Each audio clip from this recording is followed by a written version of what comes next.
자, 오늘은 창세기 2장 우리 18절부터 25절까지 있는 말씀을 가지고요. 외로움 속에서 발견하는 하나님의 섭리, 외로움 속에서 발견하는 하나님의 섭리라는 제목으로 하나님 말씀 함께 시간 나누도록 하겠습니다. 오늘 우리가 읽었던 이 말씀은 하나님께서 이제 천지를 창조하신 다음에 가장 처음으로 만들어 놓은 제도를 오늘 우리는 보게 됩니다. 하나님 이 땅 가운데 천지를 창조하신 다음에 가장 먼저 뭘 만들었을까요? 바로 그것은요, 가정을 만드셨다는 것입니다. 가정을 만들었던 그 계기가 무엇일까? 이렇게 이야기는 시작됩니다. 여러분 18절 말씀 보게 되면 이렇게 되어 있습니다. 함께 읽겠습니다. 여호와 하나님이 이르시되 사람이 혼자 사는 것이 좋지 아니하니 내가 그를 위하여 돕는 배필을 지으리라 하시니라. 아멘. 자, 창세기 1장부터 2장까지 하나님은 모든 걸 만들 때마다 토부 보시기에 좋았더라, 또 사람을 지어놓고는 보시기에 심히 좋았더라, 이렇게 말씀하셨어요. 그 어느 것 하나 하나님 보시기에 좋지 않은 것이 없었습니다. 근데 하나님이 딱 하나 보기에 좋지 않았다라는 게 표현이 나오는데, 그게 무엇이냐? 사람이 혼자 사는 겁니다.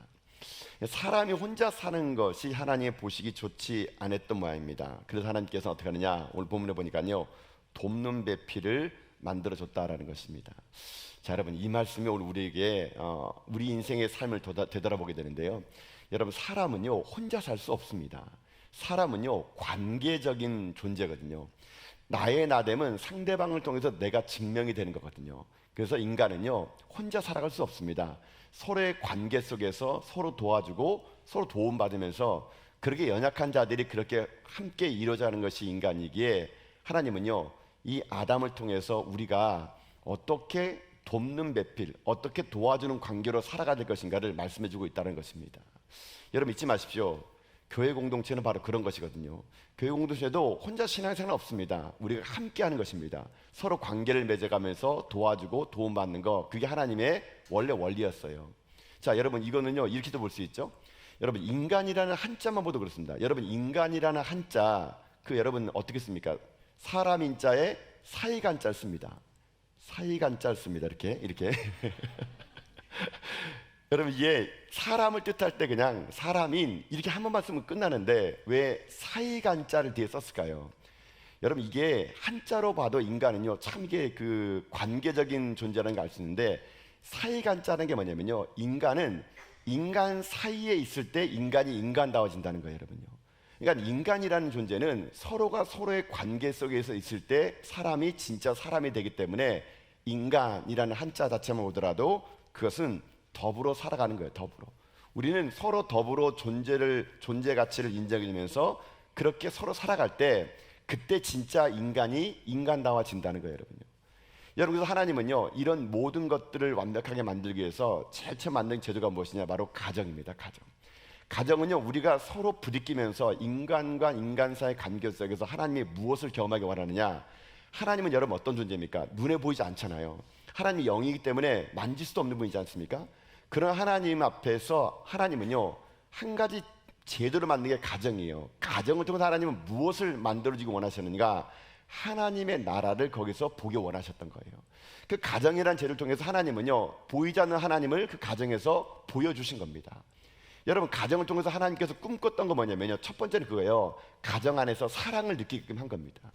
가정은요 하나님의 사랑을 가장 경험할 수 있는 가장 좋은 곳이 바로 가정입니다. 여러분 가정은 그래서 그 하나님의 사랑을 가장 잘 볼 수 있는 존재로 누굴 만들었습니까? 부모죠. 여러분 자식들은요 부모의 사랑을 통해서 뭘 느낍니까? 하나님의 사랑을 느끼게 되는 것입니다. 하나님은 하나님 보이지 않는 하나님의 사랑을 가정을 통해 가지고 그 부모를 통해서 사랑하는 것, 사랑이 무엇인지를 보여줬던 것이 바로 가정이에요. 여러분요. 또 하나 하나님은 가정을 통해서 무엇을 보이기 원하시냐? 희생입니다. 희생. 진정한 희생은 사랑 속에 이루어지거든요. 그러니까는 하나님의 사랑을 배우고 그리스도의 희생을 배울 수 있는 곳, 그것은 가정밖에 없다는 것입니다. 여러분들이 사랑하는 자녀를 위해서 희생하는 거, 사랑하니까 희생하잖아요. 그런 희생적인 삶, 여러분 이것이 바로 가정 안에 있다는 것이죠. 그래서 하나님은 가정이라는 이 제도를 통해서 하나님의 사랑과 그리스도의 희생을 배울 수 있도록 그것을 배우는 가장 좋은 장소가 어디냐? 바로 가정이었기에 하나님은 가정을 창조했던 거예요. 여러분, 그러니까 하나님 나라를 보기 원하십니까? 우리 가정 안에 하나님 나라가 있으려면요 사랑과 희생이 있어야 된다는 것입니다. 이토록 중요한 가정이기에 여러분 악한 마귀는 어떻습니까? 악한 마귀는요 이 가정을 흔들려고 하는 거예요. 여러분, 하나님은 이 가정을 통해서 하나님의 사랑과 그리스도의 희생을 가르쳐주기 원하는데 악한 마귀는 그 가정을 송두리째 흔들고 지금 있다는 것이죠. 여러분, 이 시대에 가정이 얼마나 붕괴되고 있습니까? 아니, 요즘에는 젊은 사람들이 결혼하지 않잖아요. 결혼하더라도 자녀를 낳지 않잖아요. 여러분요, 여러분 오늘날 이 시대는요 비정상적인 가정생활을 하고 있는 거예요. 이건 어찌 보면은 악한 마귀가 하나님의 나라를 가장 우리가 잘 경험할 수 있는 가정을 흔듦으로 인해 가지고, 여러분 가정이 흔들리면요 교회가 흔들립니다. 교회가 흔들리면요 나라가 흔들리게 돼 있어요. 여러분, 가장 큰 핵심 코어는요 가정입니다. 가정. 결국 가정을 어떻게 회복시키느냐가 교회가 살아나는 것이고, 교회가 살아나는 것이 결국 이 나라 이 민족이 살아가는 거예요. 여러분 그러니까 여러분 나라를 위해서 큰 일을 하려고 할 때 여러분 뭐 앞에 나가서 앞서서 나는 것도 중요한데요, 정말 여러분들이 나라를 위해서 큰 일을 하는 거 뭔지 아십니까? 가정을 돌보는 겁니다. 가정을 돌보는 거. 여러분의 가정을 잘 돌보는 게 그게 나라를 위하는 길이에요. 그게 애국하는 길입니다. 여러분요, 여러분 그렇기 때문에 우리가 다시 한번 우리의 가정을요, 하나님이 처음에 이 가정을 만들었을 때 어떤 생각으로 어떤 원리로 만들었는지를 우리가 오늘 배워가지고 우리 가정을 다시 한번 돌아봐가지고, 여러분 저는 여러분의 모든 가정들이 새로워질 수 있는 그런 믿음의 가정 될 수 있기를 축복합니다.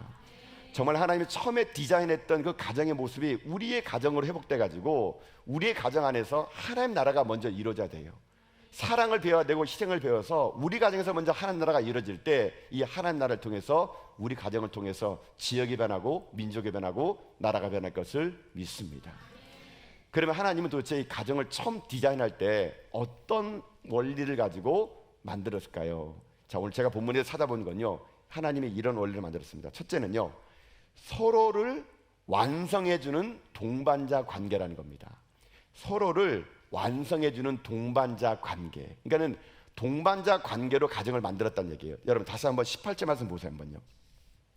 자, 한번 읽어볼까요? 읽겠습니다. 여호와 하나님이 이르시되 사람이 혼자 사는 것이 좋지 아니하니 내가 그를 위하여 돕는 배필을 지으니라 하시니라. 아멘. 자, 천지를 다 창조하신 하나님이 토부 다 보기 좋았는데 하나 보기 나쁜 것이 있는데 아담이 혼자 있는 거예요. 그래서 하나님께서 말씀하시기를 내가 돕는 배필을 만들겠다라고 합니다. 자, 여기서 돕는 배필이라는 이 단어가 중요합니다. 돕는 배필, 여러분 이 말은 딱 들으면요, 남자를 위해서 여자가 창조됐으니 여자가 남자를 돕는 존재구나 이렇게 생각하는데요, 이거는 원뜻이 아닙니다. 여러분요, 돕는 배필이라는 원뜻은요, 돕다라는 말이 이 히브리 말이 에제르라는 말씀입니다. 에제르라는 말은 돕다라는 말이에요. 그러면 배필이라는 말은 뭐냐면요, 케네그도라는 말인데 이 말이 더 중요합니다. 도와주긴 도와주는데 케네그도로 도와주라는 겁니다. 케네그도란 말이 뭐냐? 이거는요, 그와 마주서 있다라는 뜻이에요. 그와 마주서 있다. 그러니까는 도와준다가 해가지고 누가 높고 누가 낮아서 낮은 사람이 위에 있는 사람을 도와주는 것이 돕는 배필이 아니에요. 하나님이 원래 창조한 디자인의 돕는 배필은 도와주다. 어떻게? 서로 마주보고 도와주다는 그런 뜻이에요. 공교롭게도 이게 에제르라는 이 돕다라는 말이요, 우리 한국말에는 제대로 안 나왔는데 이게 원어를 보니까 남성형 명사로 되어 있습니다. 즉 이 말은 여자만 남자를 도와주는 게 아니고요, 남자도 여자를 도와주라는 뜻으로 에제르 케네그도 돕는 배필 이렇게 썼다라는 것입니다. 그럼 부부는요 서로 어떤 관계이냐? 아담이 필요해서 하나님이 그저 갈비뼈 툭 떼가지고 여자를 만들어가지고 여자를 종처럼 부리는 것이 아니에요. 여러분요, 남자가 여자가 서로 간에 동반자 관계를 가지고 부족함을 채워주라 그래가지고 하나님은요 에제르 케네그도 돕는 배필 이것을 만들었다는 겁니다. 여러분 이것을 아셔야 돼요. 이런 게 성경적인 원리입니다. 여러분 근데 오늘날 이런 것들이 많이 깨지지 않습니까? 여러분 특히 한국 사회 같은 경우는요, 유교적인 문화, 가부장적인 문화가 다 보니까 남자는 하늘이고 여자는 땅이라는 것을 많이 교육을 받았던 것 같아요. 여러분 그렇죠? 여러분 집에도 지금도 땅입니까? 조선시대까지 해도 우리나라는요, 남자는 하늘이고 여자는 땅이다 보니까 여러분 이게 남자는 그저 뭐 뒷짐지고 보면, 제가 그런 것 같아요. 어르신들 보면은 남자 어르신들은요 그냥 저기에 가지 양반 팔자그런 가고요, 뒤에는 우리 할머니들이 맨날 이고 지고 따라가는 거 보게 돼요. 여러분 그렇지 않습니다. 여러분요, 정말 성경적인 관계는요, 돕는 배필이에요. 에제르 케네그도, 서로 마주하고 도와주는 거예요. 그래서 여러분, 하나님이 어떻게 합니까? 여자를 갈빗대에서 뗀 거예요, 여러분요. 갈빗대 뗐다는 것은 동등하다는 겁니다. 동등하다는 거. 그것이 원래 성경적인 원리라는 것을 이어서는 안 됩니다, 여러분. 그래서 사랑하는 성도 여러분, 누구 하나 열등한 자가 없습니다. 남자 여자는 다 동등합니다. 그럼 여러분들 서로 간에 에제르 케네그도 하십시오. 서로 동등한 입장에서 도와주고 서로 도와줘서 하나님이 처음에 창조했던 원리, 함께 성장하는 동반자 관계가 부부랑을 잊지 마시면서 여러분 부부 안에서, 가정 안에서 서로 도와주는 동반자 관계가 회복되는 그런 복된 가정이 될 수 있기를 주님의 이름으로 축복합니다. 자, 근데 제가 여기서 한 가지 좀 더 나가 볼게요. 여러분 한번 생각해 봅시다. 아담이 도와주기 위해서 하나님께서 지금 뭘 만들었습니까? 여자를 만들었죠. 갈빗대에서. 근데 여러분 생각해 보세요. 만약에 단지 도와주는 관계로만 여자를 만들었다면 여러분 사실 가장 도와주는 게 좋은 게 뭐예요? 남자가 도와주는 것이 더 편할 수 있습니다, 여러분. 여러분, 하나님이 만약에 아담을 그저 누군가 아담이 부족하니까 도와준다고 싶었을 때 하나님은요, 아담과 똑같은 아담을 만들어 가지고 그에게 준 게 아니었습니다. 하나님은 전혀 다른 여자를 아담에게 줌으로 인해 가지고 서로 돕는 관계를 만들어 줬다는 얘기예요, 여러분. 여러분, 이걸 왜 제가 말씀드리냐면요, 오늘날 이것이 동성애가 왜 성경적으로 맞지 않았는가가 여기 나오는 거예요, 여러분요. 여러분, 동성애 자체를 우리 기독교에서는 그걸 죄로 우리는 명령합니다. 왜 그게 죄일까요? 하나님의 형상을 회복하지 않은 겁니다. 여러분, 하나님의 인간을 처음 만나 뭐라 말했습니까? 생육하고 번성하라 그랬어요. 여러분, 어떻게 동성 간에 여러분 생명을 낳을 수가 있습니까? 어떻게 동성 간에 생육하고 번성할 수 있습니까? 동성 간에 여러분 생육하고 번성한다는 것은 창조의 제1 원리를 어긋나기 때문에 우린 그것을 죄라 하는 거예요, 여러분요. 물론 동성 간에도 이렇게 얘기할 수 있습니다. 우리가 생명을 못 낳더라도 가슴으로 나온 입양을 할 수 있다. 여러분, 그것은 진짜 생명이 아니에요, 여러분요. 창조의 첫 번째 원리인 생육하고 번성하라를 여러분 먼저 거부했기 때문에 동성애를 우리는 죄로 얘기하고 있는 거죠. 또 보십시오. 하나님 형상이 파괴된 겁니다. 하나님 분명히 남자와 여자를 창조했지 남자의 부족함을 가지고 남자를 만들지 않았다는 거예요. 단지 그저 도와주는 원리로 여자를 여자 만들고 남자를 남자 만드는 것이 아니라는 것입니다.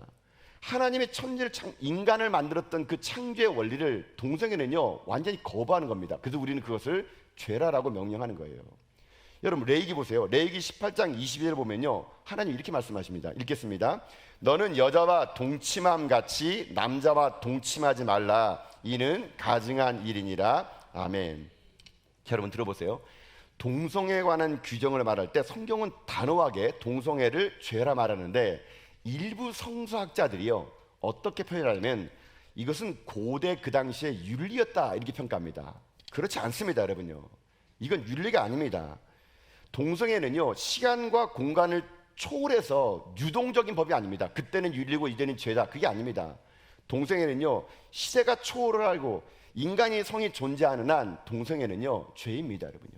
이거를 우리가 분명히 가르쳐야 됩니다. 동성애는 그저 단순히 한 사람의 어떤 성적 취향의 문제가 아니라는 겁니다. 하나님의 창조 질서를 어긋나게 만드는 것입니다. 그렇기 때문에 우리는 동성애를 싸워야 됩니다.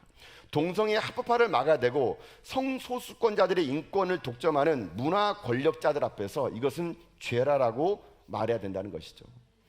여러분, 우리나라가 여러분 지금 국회에 지금 계류되고 있는 차별금지법 여러분 아시지 않습니까? 차별금지법이란 그거예요. 차별하지 말자는 겁니다. 예, 그 취지는 좋아요. 모든 차별을 금지하다는 건데 그 차별의 금지 속에 성적 지향과 성별 정체성까지도 포함시켜버리는 것이 문제였던 겁니다. 차별하지 말라는 거, 물론 하나님은 차별하지 않습니다. 근데 인간이 만든 그 법에는요 성적 지향과 성별 정체성까지 차별하지 말자는 겁니다. 이 말은 다른 말로 하게 되면요 동성애를 더 이상 죄로 여겨서는 안 된다는 법적 장치를 마련해 놓는 겁니다. 차별금지법을 통해서 이 세상은요 하나님 말씀보다 인간의 자기의 욕망과 욕구를 더 우선시하겠다는 것입니다. 여러분, 만약에 차별금지법이 통과된다면 성적 지향과 성별 정체성에 대해서 우리가 그것을 죄라고 말해서는 안 됩니다.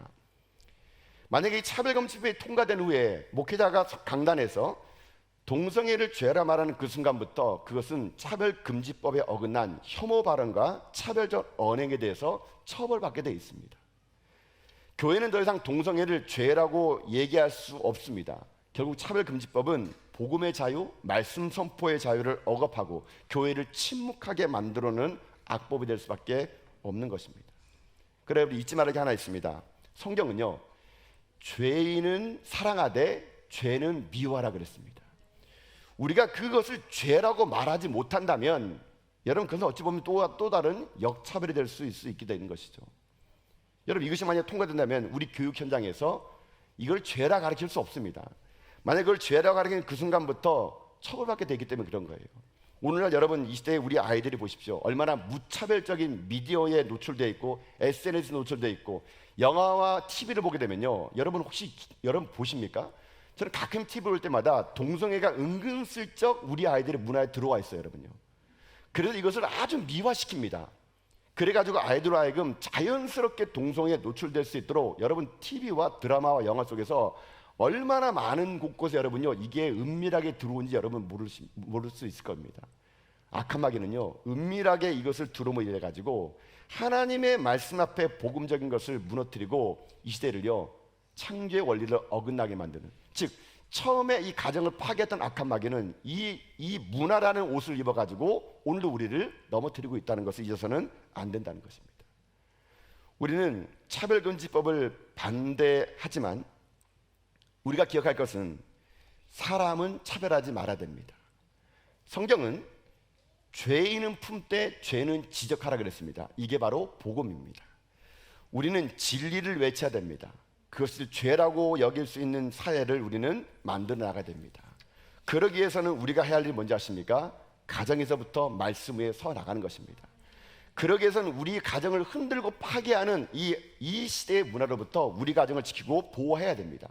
그러려면 우리가 어떻게 되는지 아십니까? 서로 돕는 동반자의 관계가 회복돼야 되는 거예요, 여러분.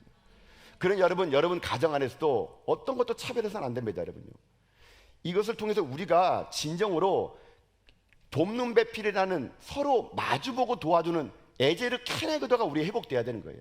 누가 월등하고 누가 우등하다는 것이 아닌 서로가 동등한 입장에서 서로 도와주고 사랑할 때 그때 그 돕는 배필의 원리를 통해서 가정이 새로질 것을 믿습니다.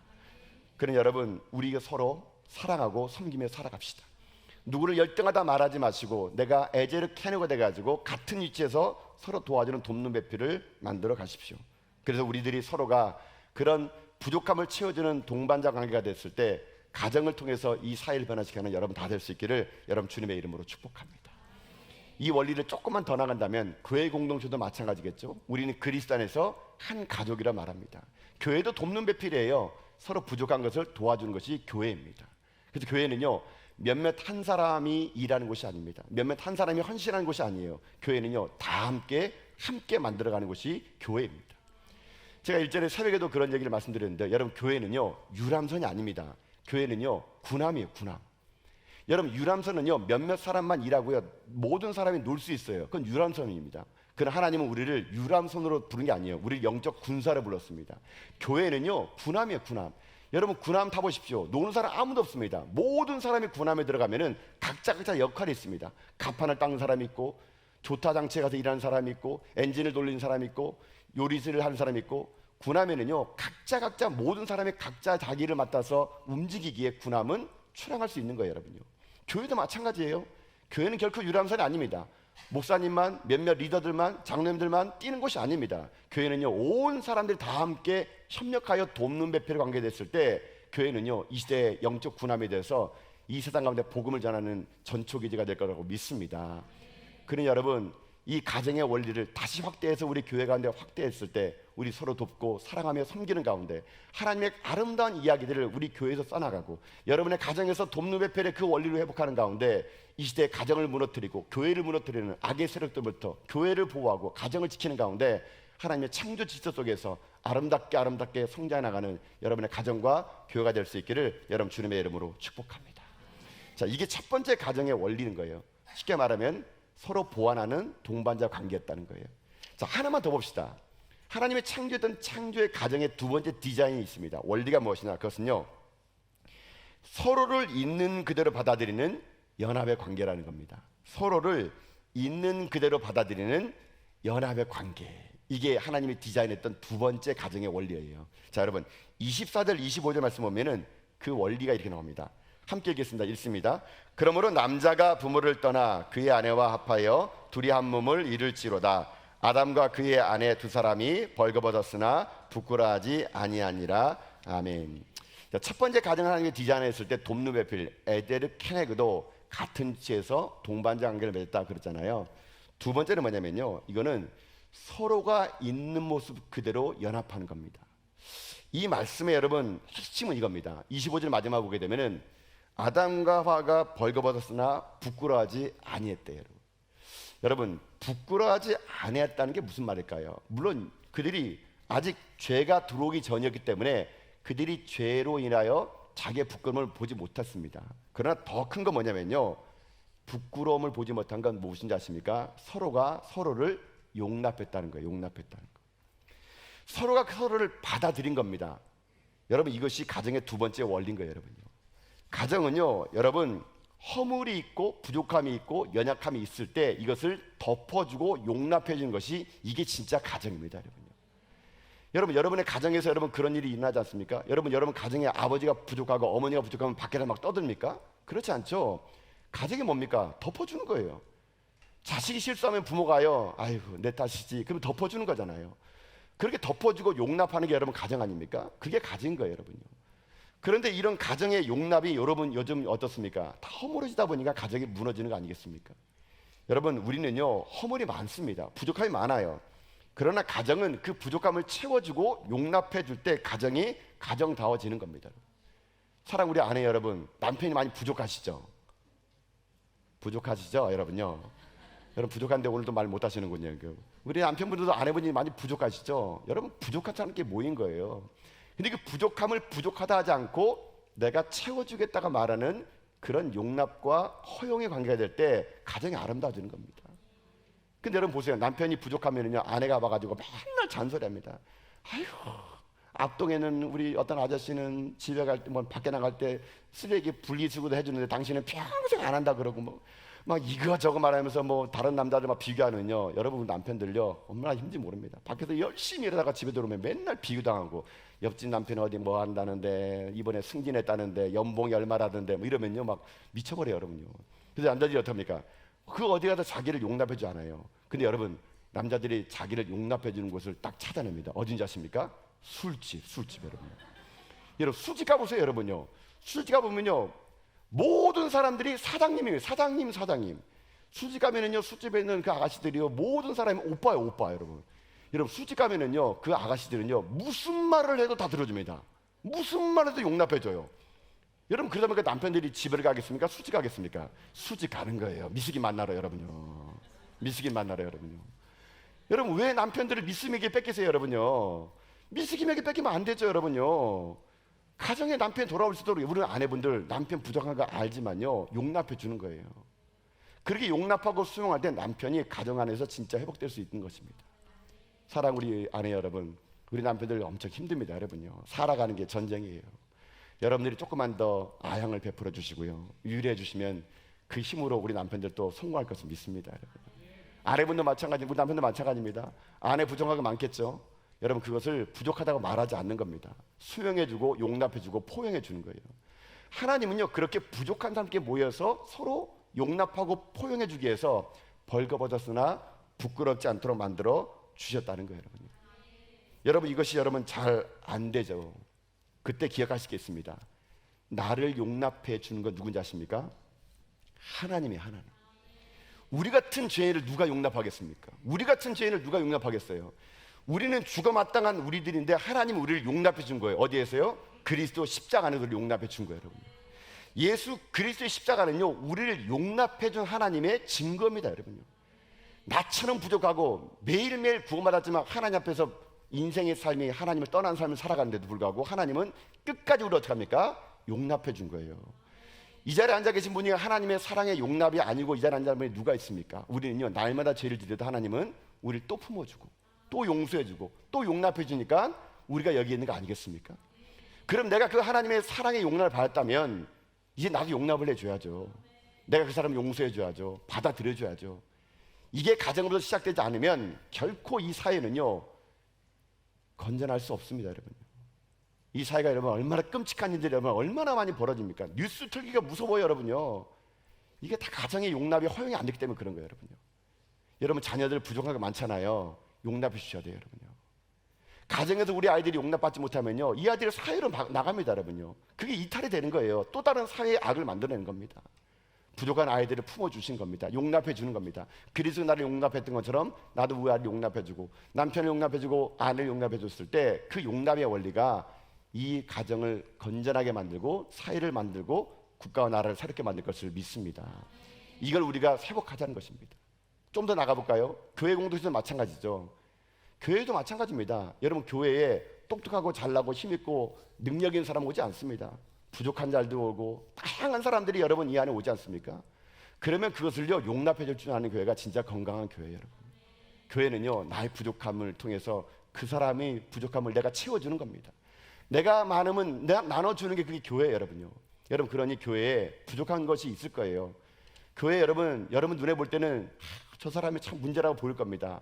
여러분, 그러나요 하나님이 그 사람을 우리에게 보낼 때는요 우리가 용납할 수 있는 교회이기 때문에 저는 보냈다고 믿습니다. 그럼 여러분 서로 부족하더라도 이해해 주시고 용납해 주시고 또 용서해 주시고 품어 주신다면 여러분 그 사람이 우리 교회 안에서 그 용납의 사랑을 경험하지 못한다면 어디 가서 경험하겠습니까?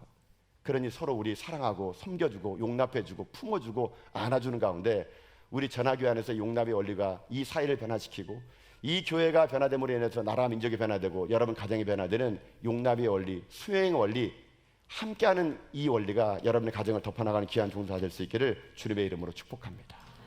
사랑하는 성도 여러분, 하나님은 이 시대를 하나님 천지를 창조하신 다음에 가정이라는 걸 만들었습니다. 하나님의 가정의 원리는 여러분 잊지 마십시오. 돕는 배필입니다. 서로 동반자 관계라는 거 잊지 마세요. 함께할 때 그것이 은혜가 됩니다. 그리고 두 번째는요 용납이라고 그랬어요. 함께 해나가는 겁니다. 이 두 가지 원리를 여러분들이 잘 수용하시는 가운데 여러분 이 시대에 가정을 무너뜨리는 이 악의 세력들로부터 여러분 가정을 지키시고 이 교회를 지키셔서 하나님 주시는 귀한 믿음의 사역과 하나님의 복음의 사역을 여러분의 가정과 이 교회가 잘 해나갈 수 있는 그런 일에 우리 교회가 쓰임받고 여러분 가정이 쓰임받는 여러분과 제가 다 될 수 있기를 여러분 주님의 이름으로 축복합니다.